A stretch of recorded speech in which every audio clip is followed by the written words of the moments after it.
The chairman just offered a number of answers to my questions. I think there are a lot of questions that remain. I've seen some estimates, for instance, that the minimum wage could in the first year, if implemented as proposed, closer to even $1 billion in impact in all the various areas of the healthcare industry across our state.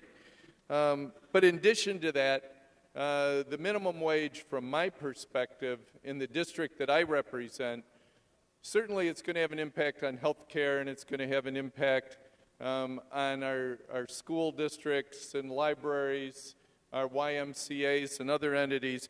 But the private sector, the people who especially make things to compete against somebody else, if we end up with a minimum wage that is so much higher than other areas, we're going to lose the very foundation, the private sector jobs in manufacturing and agriculture, people who have to sell something competitively against another state, against another area.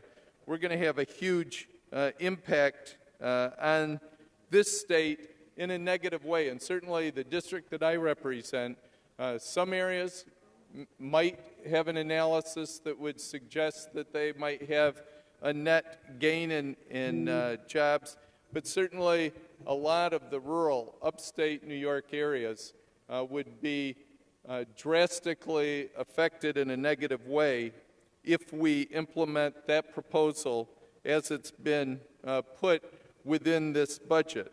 As I mentioned before, if we pass this budget in the future, we're going to depend more and more on fewer people to bring in the revenues to support this state. If we have a downturn at the upper end of this economy, we're going to have a horrible time trying to pay the bills of this state, to make all the commitments that we've seen in this budget.